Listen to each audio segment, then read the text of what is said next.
maaari po tayong engage sa kanila sa paggawa ng mga assignments o projects sa pamamagitan ng paggabay. So mga mommies, take note of these reminders. Kung paano ko po susuhetuhin yung pagiging makulit nila. Ang Diyos lang po talaga ang ating tanging pag-asa. Huwag po tayong gumive up. Ang programang inyong kaagapay sa paghubog ng mga pusong ina, Moms at Heart.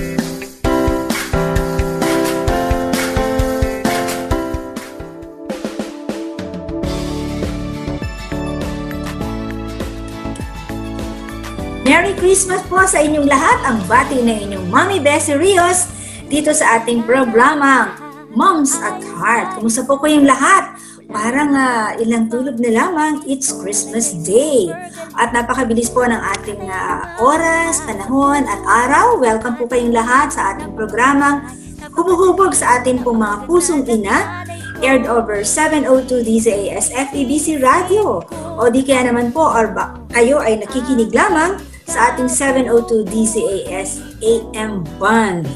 At ito po ay ating naririnig din sa ating PM radio, of course, courtesy na ating 702 DZAS. Ano man po ang inyong pamamaraan, naririnig lamang po ba kami or kami po ay inyong nakikita? At pwede rin po pala ninyo na i-access ito through the Facebook page ng ating Moms at Heart. Ang lahat ng yan po ay syempre dahil kami po ay miyembro ng kapisanan ng mga broadcaster ng Pilipinas. Welcome po kayo sa ating episode patungkol po sa ating Kapaskuhan dahil yan po ang ating tema ng pag-uusapan. At kakaiba po ang flavor natin ngayon dahil ang atin pong mga kasama ay all the way from Middle East. No? Yan po ang ating ngayon na new normal. No? Parang at the click of mouse. Okay, so i-welcome ko na at batiin. Merry Christmas sa'yo. By age ba to? Or by... Sige. Mommy whatever.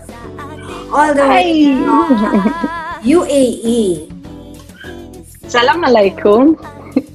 Chris Cordero, ighut po ang inyong lingkod. Yan. So, atin namang isang kasama from the Kingdom of Saudi Arabia. No? Ang layo din, ano?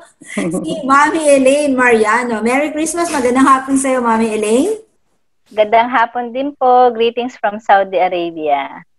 Wow, nakakatuwa naman. Siguro sabi ng ating mga kasama sa Moms at Heart, uy, ang lalayo ng kasama ni Mommy Bessie ngayon. Sa kabilang syudad. Pero sa totoo lamang po, milya-milya ang ating layo at meron tayong time difference na 5 oras, ano? Kami po 4. Diyaan 4. Na late kayo. Advance si Pilipinas. Ayan. Opo. Oras pa din, napakaaga ngayon dyan sa inyong lugar. Okay, so ang ating mga pag-uusapan ay mga bagay na dahil nga kakaiba, dahil ibang lugar ninyo, no? So, paano ang mga celebration dyan? Pero bago yan, syempre, bumati naman kayo sa inyong mga kakilala, sino bang gusto nyong batiin. Mauna ka ulit, Mami Chris. Hello po sa mga taga-Bataan. Of course, yung aking hometown na po, lalo ang nanay ko. Nakakatuwa po na lagi siyang naka-online naka-tune in sa DZAS. Tapos yung church po nila doon sa GCCC. And of course, dito sa Filipino Evangelical Christian Community, magandang araw po sa inyong lahat, pati sa lahat ng mga nakikinig po at naasubaybay sa Moms at Heart. Yan. So, maraming salamat sa iyo. Nakakatuwa, buhay pa ang iyong mother, no? Ilang taon na? Praise the Lord po. 85 years old po siya. Dapat may celebration kami. Hindi rin po natuloy. Buhay, 85 years. Opo, biyaya ng Lord. Years, no? Okay, Mami Elaine, ikaw naman, kumusta dyan? At bumati ka rin. Okay, magandang hapon po sa inyong lahat. Binabati ko po ang aking pamilya na ngayon ay nasa Plaridel, Bulacan. Yung 3 ko pong anak, sila po yung naiwan doon. At sa Baliwag naman po, andun yung pamilya ko, andun yung nanay ko. Hi, nanay. Magandang hapon. It's nice na nandito po ako sa 702 DCS at mapakinggan niyo po ito. Greetings din po kay Manong Don Kuwat, Ate Baby, na siyang aking mga spiritual parents na lagi pong nandiyan sa tabi ko and whenever I need them. Yun lang po. Ang best. Yan. Oo, naku na ha. Ikaw rin pala ay meron ka pang mother, no? How old naman si mother mo? 84 na po. Okay. Nagkalayo sa edad ng inyong nanay din ni Mami Chris, no? Bigla ko tuloy na miss ang nanay. Mas senior ako sa inyo, kaya parang pagka may nanay pa ako, mag-iisip ka, teka, ilang taon na siya? 100? Okay. So, ang ating pag-uusapan ngayon ay mga bagay-bagay na may kinalaman doon sa paano ba natin sineselebrate ang Christmas in a foreign land, no? And talking of that foreign land, ang inyong lugar ay kakaiba ang kultura. Okay, but before that ay magkwentuhan muna tayo para alam ng ating mga momshies, no? Ano ba ang inyong mga pinaggagawa dyan? So, Mami Elaine, na napakaganda ng kanyang Christmas tree, hindi ba bawal yan dyan? Hindi naman po. Basta nakatago. Okay. Pag ilalagtad, okay. So, dyan, anong ginagawa mo dyan sa Saudi? Bali, ako po ay nursing instructor po ang tawag nila sa isang nurse na nagtuturo sa isang kolehiyo. Bali, ang tinuturoan ko po ay mga Saudi female students na kumukuha ng kursong nursing po dito sa Saudi Arabia. So, I was dito ako nakatira sa isang military, under military po ito, pero meron po silang school at meron silang eskwela, hospital, na kung saan doon po nagjo-duty yung mga estudyante. So, yun po ang ginagawa ko dito. Parang ni-imagine ko military camp, no? Parang siguro ang strict dyan. Pero favor ni Lord, ano? Nakapasok ka dyan. At hindi lang basta-basta yung trabaho. You are giving a great influence dahil ikaw isang profesora. Sa College of Nursing, no? Mamaya babalikan natin yung mga karanasan mo tungkol sa yung pagtuturo, no? Siyempre, iba ang kultura ng mga estudyante dyan, ano? How about you, si Mami Chris? Parang itong si Mami Chris nasa Opo. Bali, actually po, teacher by profession din ako. Registered teacher actually. Opo, licensed. Diyan sa Pinas. Pero since pumunta po kami dito, way back, ako po 2014, kasi si Pastor po nauna sa akin ng 13, full-time na po kami sa ministry. Bali, yan po. Support po ako sa kanya bilang siya yung head pastor dito sa church, sa Filipino Evangelical Christian Community nga po. Mas yan open po. Dyan, ano, Mami Chris? Opo. Free? Yes po. Opo. We are given a certain place kung saan po kami pwedeng mag-worship.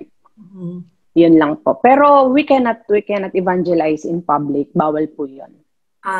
Okay. Ganun po. At ang karamihan dahil Filipino evangelical, mga ating OFW dyan sa lugar na yan, ano? Madami din po. Opo. And how many years ka na dyan? 7 na po ako. Actually, si Pastor po nauna sa akin dito. 7 years po siya. Ako po 7 sa April next year. Konti lang naman. Opo. Tinapos ko muna po ang school year. Kasi, nagtuturo po ako that time na nagpunta siya dito. Pero you're not working there as a teacher? Hindi po talaga. Full-time po talaga kaming dalawa dito sa church. So, ang inyong visa dyan ay parang mga ministers, ganoon? Po. Si Pastor po ang naka-visa ng priest. Tapos po siya po ang sponsor ko. Ganun po. Okay, so ikaw naman, Professor Elaine. Professor. Kumusta naman ang karanasan bilang isang momshi na nagtuturo dyan? Ang mga students mo ay college level, di ba? Opo, college level po. Mga Saudi po. Bali, ang difference, sa atin sa Pilipinas po, pag sinabi mong guro, mataas ang pagtingin nila, yung paggalang ba? Meron kang authority over them. Pag sinabi mo, eto, may paggalang sila. Pero dito sa Saudi Arabia, ang experience ko, ang estudyante ang nasusunod.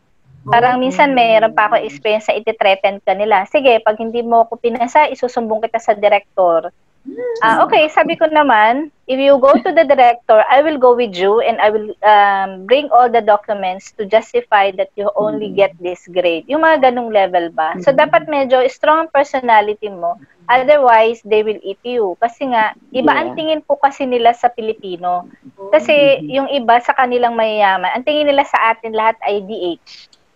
Dahil nga, Oo, kadama. So, parang hindi nila matanggap na kadama ka lang, bakit mo ko inuutusan, bakit masyado kang ganto, ganyan. So, there was a time, I remember na, kasi very strict ako, talagang kung magbabagsak ako, nagbabagsak ako. Terror So, pala. kasi it's nursing. Talagang nilagay po nila ako doon. Kasi wala pong battery exam. In the Philippines, second year, may battery exam na tinatawag para masala talaga kung sino yung talagang matatalino at magagaling. Pero dito sa Saudi Arabia, wala po. Kasi talagang ine-encourage nila yung mga Saudi na mag-nursing kasi nga 70% ng workforce dito sa healthcare system ay puro expats. So, talagang kahit sino na lang tinatanggap nila. Pero, nilagay nila ako doon para masala. Talagang nababagsak ako kahit half of the class. Kasi sabi ko, nursing, it's buhay ang hinahawakan natin dito. Lagi kong in-incorporate yung values. Kasi when we commit error, it is not just a paper that we can just throw it in the bin. Pag nag-commit tayo ng error sa nursing profession, life ang at stake, and even the family, kawawa din sila. Kaya very strict ako yung value ng pagpasok ng maaga, everything. Yun ang pinakamahirap palang ituro. Discipline. Dumating sa point pa na dahil ang merong language barrier dahil mostly sa kanila hindi rin marunong mag-English. So yung comprehension nila is very very difficult. Umabot ako sa punto na gumamit talaga ako ng mga CDs na pambata para maintindihan nila yung may kanta, especially the anatomy and physiology, kasi this is the very basic course na kailangan nilang maintindihan. Kasi pag sinabi mo mag-inject ka dito sa may baka mamaya hindi nila alam yung deltoid muscle, ma-inject sa kung saan-saan. So, it's very important yung establish yung mga basic fundamentals namin sa nursing. So, nung minsan, parang yung mga binagsak ko, parang nagreklamo sila. Pati mga nanay at tatay nila, dinadala nila sa dean at nirereklamo ako. Kasi ang hirap ko daw magpa-exam. Kasi by nature, sila ay parang ayaw nilang napapagod sila. Parang tinatawag nilang haram na sila ay pagpagod ay uutusan mo sila. Ayaw po nila. Haram means hindi masama, hindi tama. So they gusto nilang mapatasik ako sa college. So marami silang mga kinreate na mga stories na na sinisigawan ko sila, kino-compare ko daw sila sa mga Filipinos na estudyante sa Pilipinas. Tapos kaya ako nalaman yon, meron kasi hindi siya nursing student, CLS student siya sa ibang course. Nung nakita niya ako, niyakap niya ako, umiyak siya, Miss Elaine, you are still here. Why? What happened? Kasi yung mga girls nagpaplano na patalsikin ka dito sa college. For what reason? Kasi nga sila yung binagsak ko ng fundamentals dahil may mga influence talaga sila Umabot pa sa punto na yung tita niya ay head ng security. Ino-offeran ako na may maghahatid ba sa'yo sa labas? Ihatid ka. Sabi ko, I don't need anything. I have my husband with me who will bring me to our house. No need, no need. Maraming mga indecent proposal kung ano-ano mga pinagre-regalo sa akin. Hindi ko po tinatanggap. Kasi I cannot do that. Tapos, sabi ko, kinausap ko yung mga estudyante na yon. Sabi ko, hindi ko kayo pwede i-compare sa amin kasi iba yung curriculum nyo sa curriculum namin. At never akong nagsigaw sa inyo. So, saan nyo nakuha yung idea na yan? Okay. Tapos, anyway, yun lang po. Napakaganda pala ng chapter na buhay mo dyan, Very challenging talaga. Na mga nag-uusap-usap ay naiintindihan natin ang halaga values over academics. At hindi lang basta hindi lang basta nakakuha ng isang lisensya to practice your profession, tama na. Kailangan mo meron kang values. And I think doon pumapasok itong ating tinatawag na integridad, and righteousness, okay? So, nakaka-challenge naman ng iyong isinyer, So, Mami Chris, ikaw, in the ministry, what are some of those challenges naman ninyo? For this time, yung pong nagkaroon ng pandemic, ang dami pong nawalan ng trabaho sa amin sa church. Opo. Pero ang maganda po, napaka-generous po ng iglesia na talagang katulad po ni Mami Elaine, marami po dito sa church na miyembro ay mga frontliners. Mga nurses po sila, mga teachers, ganun po. na kahit na po pandemic ay hindi nawalan ng trabaho. So sila po yung nagtulong-tulong para po yung mga nawalan ng trabaho ay i-reach out. Ano po? Opo, nakakatuwa po na talagang yung mga kababaihan, yung mga mommies, tsaka yung mga kalalakihan, sila po yung umiikot, nagdadala po ng pagkain, ng panggastos, ganun po, nakakatuwa. Kahit na po mahirap ang ang pangyayari nitong nakaraan po. Kahit po nasa Pilipinas kami during that time, through Zoom, salamat po sa Panginoon, sa media, sa ating pong technology, nakakapag-communicate po si Pastor, nasasabi niya kung ano yung dapat gawin, yung mga elders po na mobilize, sila po yung talagang ginagamit ng Panginoon para po maglikom ng mga, para ipamigay po sa mga miyembro na nawalan ng trabaho, even yung mga attenders po. So yun po, nakakatuwa po. I think all churches, or baka kung meron man ay few only, no? Can attest to the fact na ito daw pandemic ay isang paraan na ginamit ng Panginoon para talagang mag-expand ang mga membership, no?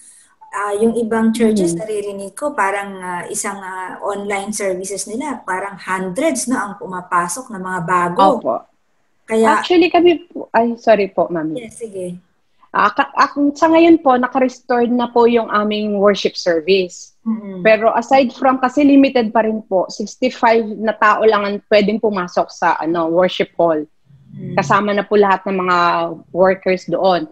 Pero aside from that, naka-FB live po kami. Yung mga hindi po nakakapasok sa loob. Kasi kailangan magpa-reserve ka. Ganun po. Dahil nga po, 65 lang. Yung mga hindi po nakakapasok, naka-FB live po kami. Naka-monitor po sila online. Yun po, nag-worship through FB live po. Ganun po ang nangyayari.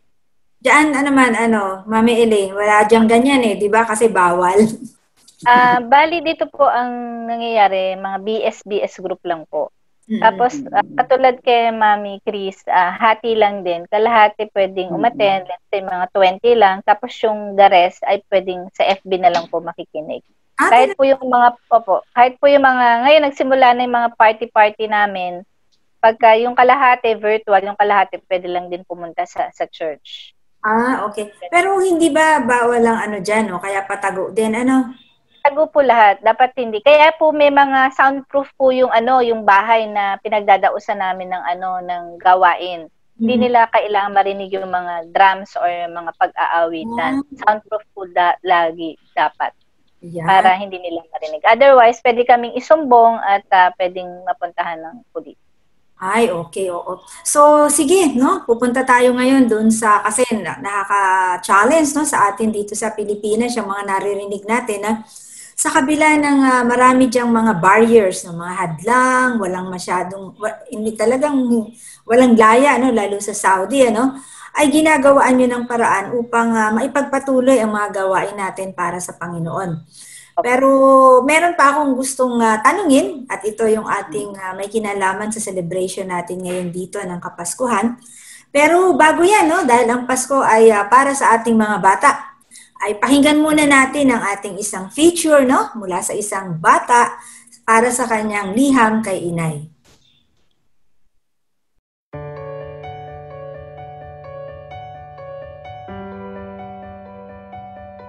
Hello po mga mamis! Pasko na naman! Yes! Panahon na naman ng masasayang awitin, masasarap na pagkain at bigayan ng regalo. Pero mga mamis, paano nga po ba mag-celebrate ng Pasko ngayong pandemic? Dati, nasanay tayo ng malaking salo-salo at pasyal kung saan-saan. At kaming mga bata, tumatalon sa sobrang saya kapag may natanggap na regalo. Sabay sabi, wow, this is the best gift! Lalo na pag galing kay mommy and daddy. Pero paano na po ngayon kung walang Christmas bonus? Hindi na po ba magiging masayang Christmas natin? Siyempre po, tuloy na tuloy pa rin ang Pasko. Dahil ang tunay na diwa ng Pasko ay ang pagsilang kay Jesus. We celebrate Christmas because of Christ. Dahil siya ang greatest gift ni Lord sa atin. Sabi po sa John chapter 3 verse 16, "For God so loved the world that He gave His one and only Son, that whoever believes in Him shall not perish but have an eternal life." Kaya po, ngayong Pasko mga mommies and daddies, let us celebrate God's big love for us. Siguro po, without the birth of Jesus, there would be no story of truth, love, and hope of heaven for humanity.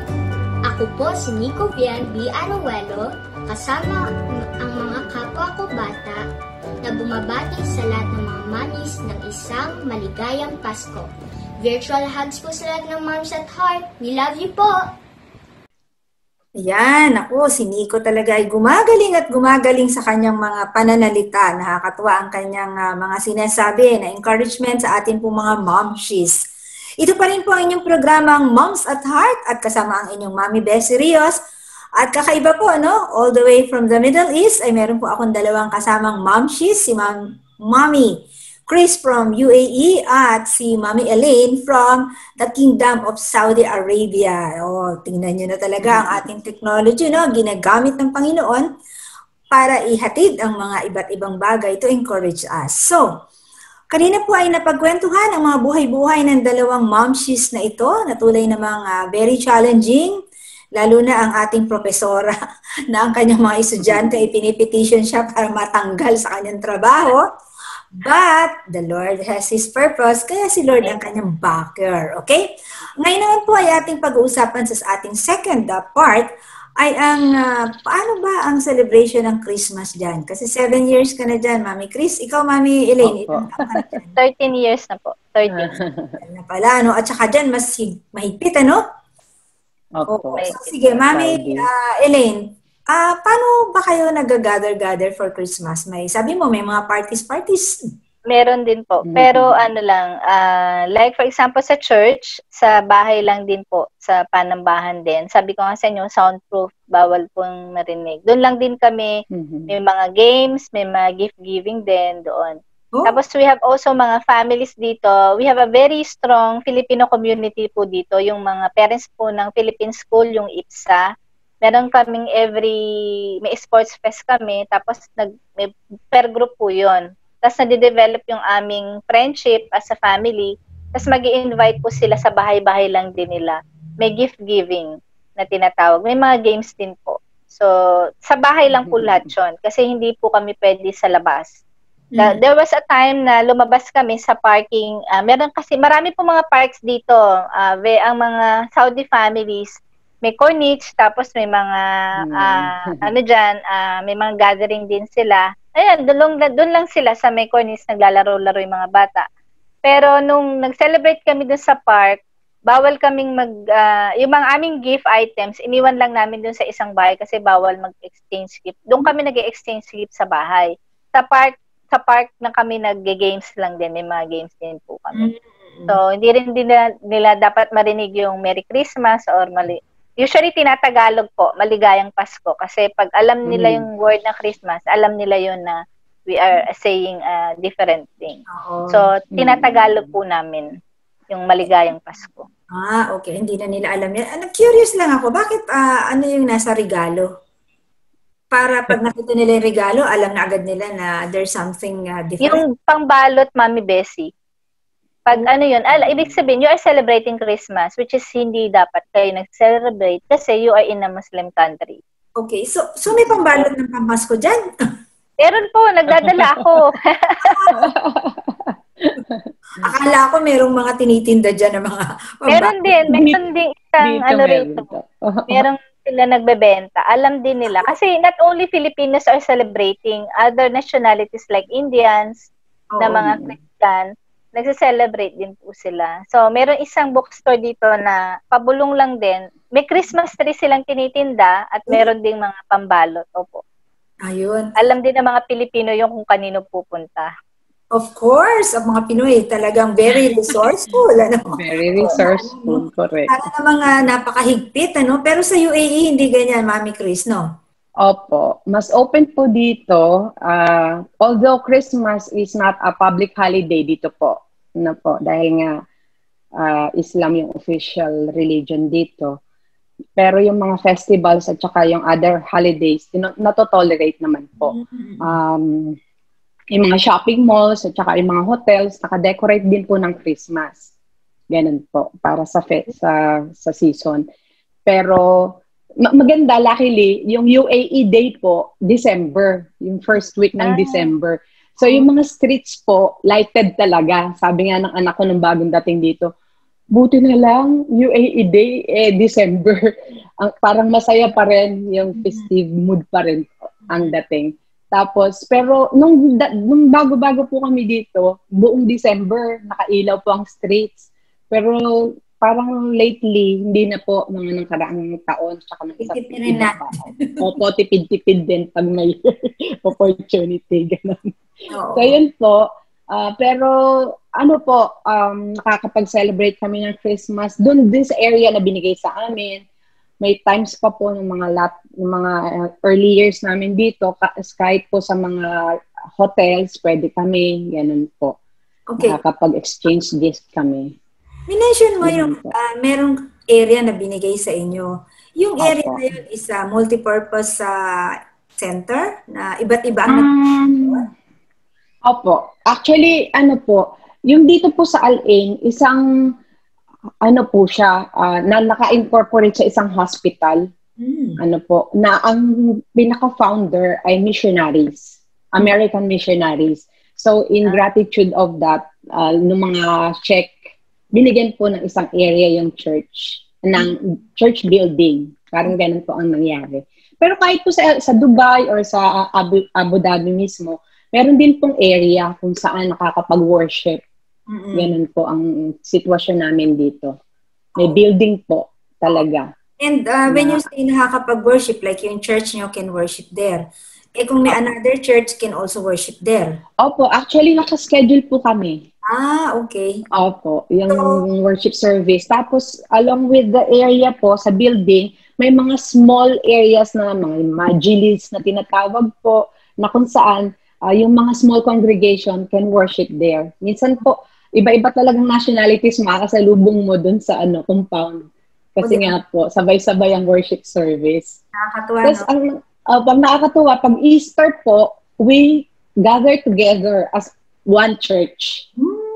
Opo. So, bali, hundreds po kami doon sa compound ng church na we welcome nag-celebrate ng Easter sunrise service.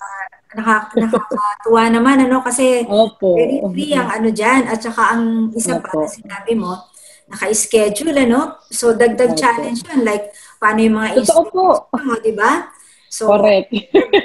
magse-set up pa ng instrument, Tapos, diligpitin mo na naman. Pag regular service po namin, 2 hours ang allotted sa amin. Bali, 30 minutes na ayos. Tapos po, ngayon na pandemic, 1 hour lang po ang worship service. So, talagang grabe, madalian po ang pag-aayos. Kaya praise the Lord pa rin po.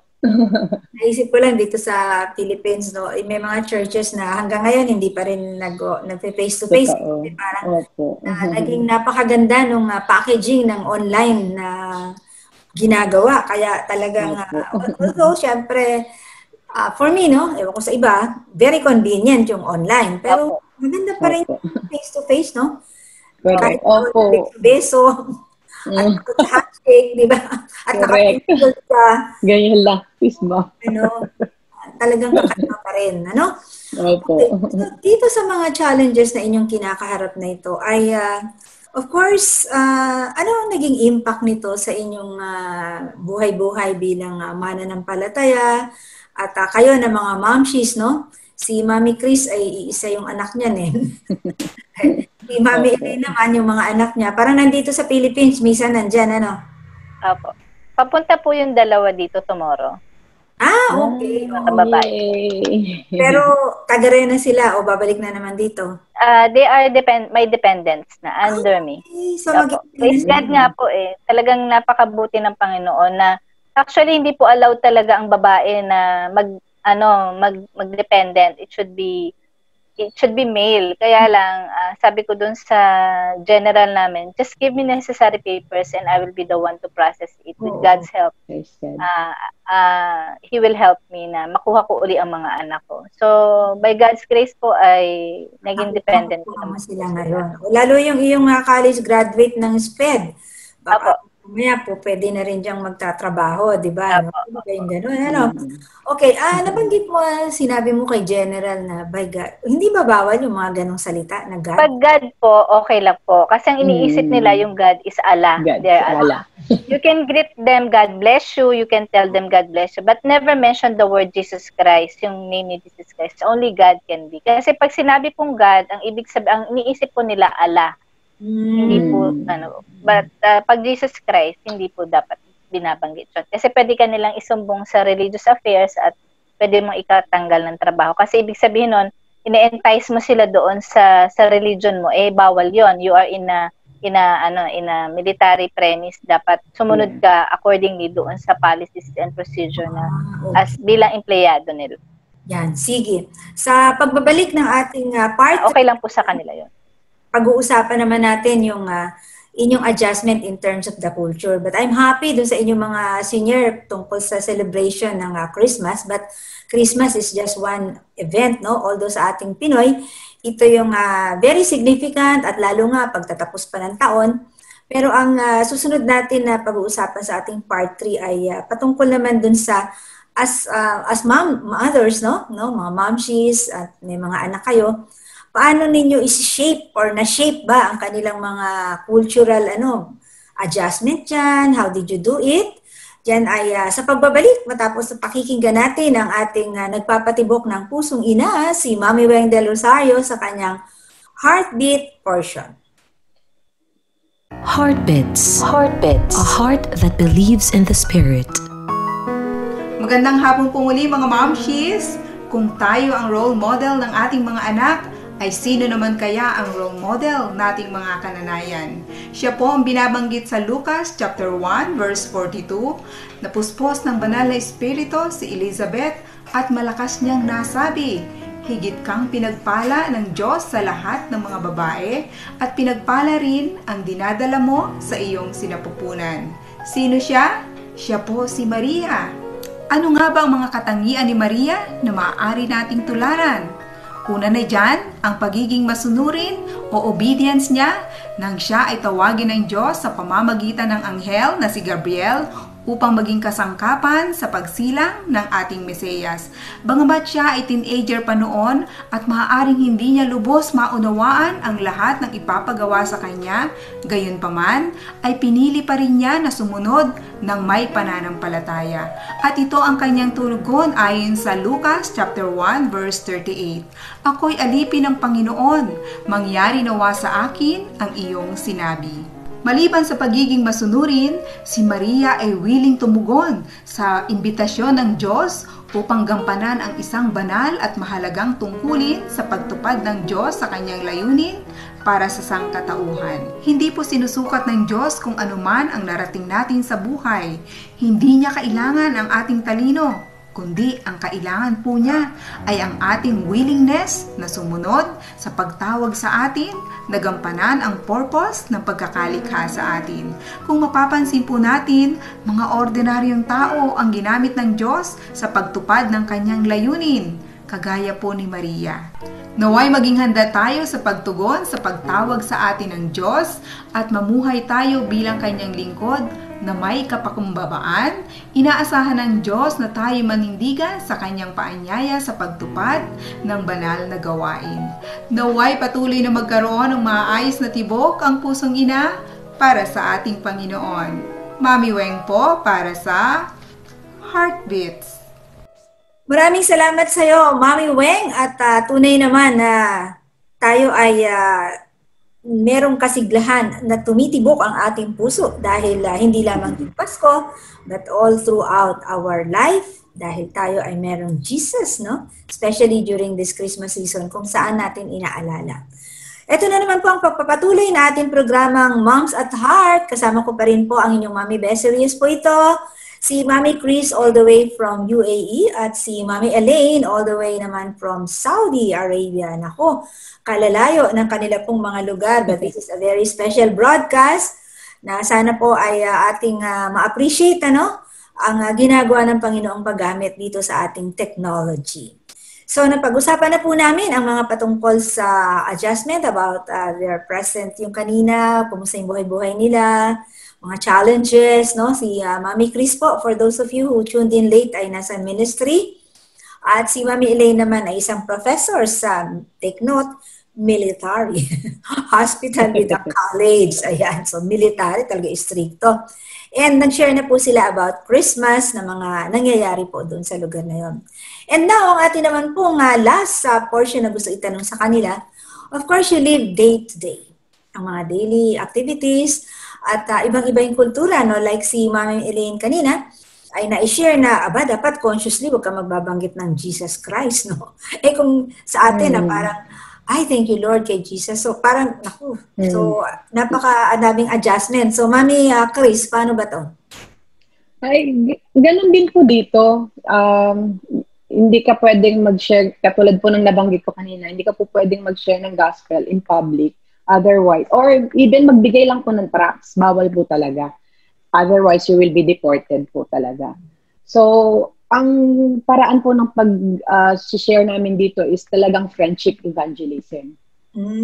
Yung mga miyembro po, yung mga kasama nila sa work, yung mga kasama sa bahay, yun. Tsaka yung buhay po na nakikita ng mga kapwa Pilipino, ganun po, katulad ng isang, kagabi po, meron kaming gawain via Zoom din na sabi niya, yung isang namimiling kabayan po ang tawag namin sa mga kapwa Pilipino dito, nauna siya, tapos napansin niya kulang yung pera, na sabi niya, ibabalik daw yung manok na dala-dala. Tapos sabi niya daw po, sige po kabayan, wag na po, regalo ko na po sa inyo yan. Ako po ang magbabayad. Yung mga ganun pong paraan ng Panginoon na ginagamit po niya para po makapag-extend ng pagpapala at saka at the same time, ipakita yung pagmamahal ng Panginoon sa mga kapwa Pilipino. Yun po ang way natin dito ng pag-share ng gospel. Buhay po talaga. Yung kaisa-isang anak, nakasama mo dyan, di ba? Opo. So, ano adjustment na nangyari naman sa kanya?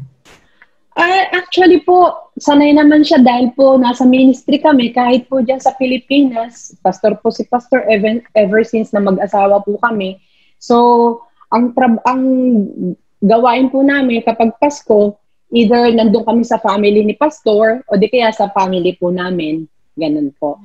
So, pagdating po dito sa UAE, dahil alam naman po natin na yung mga OFW sa abroad, laging naglulong sa bonding. Ganun din po, bonding time, katulad po ng kay Mami Elaine, pagka po, kahit na hindi nga Pasko, kahit na after ng worship service, Mami, talaga pong hindi mo paghiwalay. Lagi po kami na pagsasabihan ngayon po na pandemic. Pinagalitan na naman ako. Yung tipong napagsabihan na naman ako, sabi ni Pastor, mayroon na naman akong email kasi napapansin na nag-uusap-usap na, di ba dapat social distancing? Yung tipong ganon. So, ngayon po, after ng worship, punta na po sa mga mall. Sa mall po pwede, basta apat sa isang table. Yung ganong tipo po, ayun. So, dito po, yes, si Joanna, kasama namin lagi, ngayon pagka po Pasko, ang gawain po namin is, nagpupunta kami sa mga miyembro na mga nag-i-invite sa amin, hindi kaya yung mga grupo-grupo. Naku, talaga ang dami exposure. Totoo po. Kaya lumalaki na naman ang mga kabilbilan. Pero yung sa bang COVID dyan, hindi naman lumalawak. Ay, madami pa rin po. Madami, kaya nga very cautious pa rin po lahat. Tsaka, mapalad po ang UAE dahil meron na pong vaccine. Marami na po ang naturukan sa mga miyembro dahil nga po mga frontliners. So, kahit pa paano po, medyo nakakatulong naman po. Okay. Yan. Mami Elaine, sa iyo naman, kumusta naman dyan ang adjustment? Kasi yung anak mo nag-aral dyan, ano? Opo, dito po sila lumaki, lalo na po yung bunso. Kaya gusto po nila yung ano rito, yung Sanay.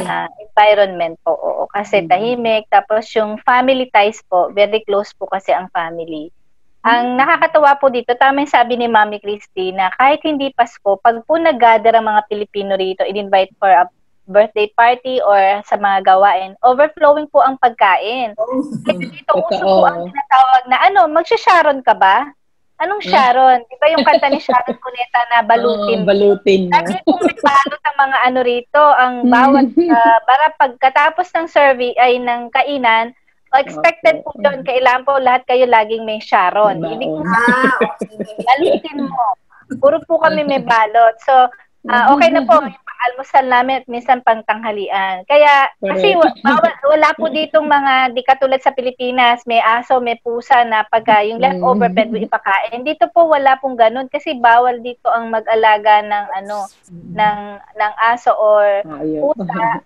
So, ang ginagawa po pag maraming pagkain, dapat yun, pinamimigay po lahat. Lagi po kaming nagsha-Sharon na tinatawag or balutin mo. Yun na po yung naging kultura dito. Yung balot dito. Sa inyong mga momshies kayo dyan, ay nantatag talaga ng ating kulturang Pinoy, no? Na hindi natin ito kinakaligtaan, saan man tayong lugar nandoon. At hindi lamang yun, no? Nakita ko ang inyo ring katatagan na ipagpatuloy, no? Ang mga ginagawa nating pagsamba sa Panginoon, pagbibigay sa Kanya ng oras para mag-gather and to study His Word and to worship together. So, kahit saang ilagay ang Pilipino at kahit saan ilagay ang mananampalataya, ay hindi pwedeng i-lockdown. Diba, no? Hindi pwedeng maapektuhan ang kultura, hindi pwedeng isusi ang ating mga kaisipan, ang ating mga pamamaraan, very resourceful. At ang maganda doon, nagpapatuloy tayo sa ating pagsusuporta sa isa't isa through prayers, through pagkain, at pag-abot, no? Sabi kanina ni Mami Chris, yung buhay na walang, yung magpapatotoo ka talaga, nakakaiba ka. Ayan. So, mamaya ay babalik ako sa inyo matapos ang ating closing prayer, ano? Dahil maganda na tayo ay mag-iwan sa ating mga momshies, no? Ng ano ba yung final challenge na gusto nyong ibigay to encourage our momshies, no? Hindi mahaba, mga 2 hanggang 3 pangungusap lamang, no? Matapos ang ating closing prayer mula sa ating Praying Moms at Heart ng Nueva Ecija, si Pastora Julieta Verdolaga ng Nueva Ecija. Tayo po ay manalangin. Mapagpalang Ama na may lalang ng langit at ng lupa, kami po ay sama-samang lumalapit sa iyo sa araw na ito. Tunay na wala po kaming magagawa kung hindi po ninyo kami sasamahan. Bilang mga nanay, hangad po ng bawat isa na dumaloy ang karunungan na nagmumula sa inyo upang patuloy at maipamalay namin sa aming mga anak ang tunay na kahulugan ng Pasko. Na ang Pasko ay pagsilang ng tagapagligtas at manunubos na si Hesukristo, ang nag-alay ng kanyang buhay upang ang bawat isa ay makaranas ng pag-asa, walang hanggang pagmamahal at kapayapaan. Maipaalala at masabi namin sa aming mga anak na walang dapat na ipangamba anuman ang kalagayan at pinagdaraanan namin sa buhay. Sapagkat ang Diyos na dahilan ng Pasko ay lagi naming kasama, kung kaya't magdiriwang at magsasaya sa araw ng Pasko ang bawat isa sa amin. Panginoon, ito po ang aming panalangin sa pangalan ni Jesus. Amen and Amen. Maraming salamat sa iyo, Pastora Julieta, at purihin ang Panginoon dahil sa pagkakaroon natin ng Praying Moms at Heart. At alam ko si Mami Elaine ay sumasama-sama dyan. Mami Chris, medyo sumama-sama na rin kayo dyan. Ano? Kaya nga, nakakaaliw na meron tayong kapartner, no? Sabi ito daw ay kapatid, no? Kakambal ng Moms at Heart para magkaroon ng prayer partner ang ating mga nanay sa dami nating challenges. Okay? So, ano ang iyong challenge, Mami Chris, sa ating mga momshies na sumama sa atin? So, bilang mga Pilipino po na nandito sa iba yung dagat, no po, alam natin na kulturang Pilipino yung pagsasama-sama, yung masayang pagsasama-sama. So, sa kabila po ng sitwasyon natin, ay hindi pa rin natin dapat kalimutan na magpatuloy na magpasalamat sa ating Panginoon, ano po, at yung pag binigyan ng pagkakataon ay magsama-sama nga po, sabi doon sa Psalms, kasi even sa Word of God, nire-recognize din po ng Panginoon yun sa Psalms 133, verse 1, na look at how good and pleasing it is when families live together as one. Sabi po sa Common English Bible Version. So yun po. So, purihin ng Panginoon. So, continue pa din ang ating bonding. Mami Elaine, bonding. Encouragement. Yeah, encouragement ko po para sa ating mga mami kasi tayo yung pinakapunong abala sa tahanan. Marami tayong mga bagay na ginagawa, especially yung mga working moms. Let God be God. Meaning, let us focus ourselves to the true meaning of Christmas, and that is Jesus Christ is the reason for this season. So, let us refocus ourselves kung ano ba talaga ang tunay na mensahe ng Pasko. Hindi ito yung mga regalo or kung anumang mga activities. Sometimes, nare-refocus tayo because of mga FB, mga social media, marami tayong iniintindi. Pero I believe itong pandemic na ito ay tinuruan tayo ng Diyos na mag-refocus sa Kanya and let God be God in our lives. Amen. Oh, napakagandang tandaan natin lagi, hindi lamang ngayong Christmas that let God be God in our lives. So maraming salamat sa inyong dalawa. Si Mami Chris at sa iyo, Mami Elaine, na dyan sa Middle East ay nagbahagi ng mga inyong kwento ng katotohanan ng buhay, no? At kaibahan man, pero nandoon pa rin ang hindi nagbabago na kulturang Pinoy at ang ating pagsamba sa ating Panginoon. Sa inyo pong lahat din na sumama sa amin, maaring kayo po ay nanood o di kaya naman ay nakinig dito po sa ating programang Moms at Heart, ang programang humuhubog sa ating pong mga pusong ina, aired over 702 DCAS FEBC Radio TV, at kami nga po ay miyembro ng Kapisanan ng mga Broadcaster ng Pilipinas. Maligayang Pasko po! A meaningful Christmas to everyone mula sa inyong Mami Bessie Rios at sa lahat po ng bumubuo ng ating team dito po sa Moms at Heart.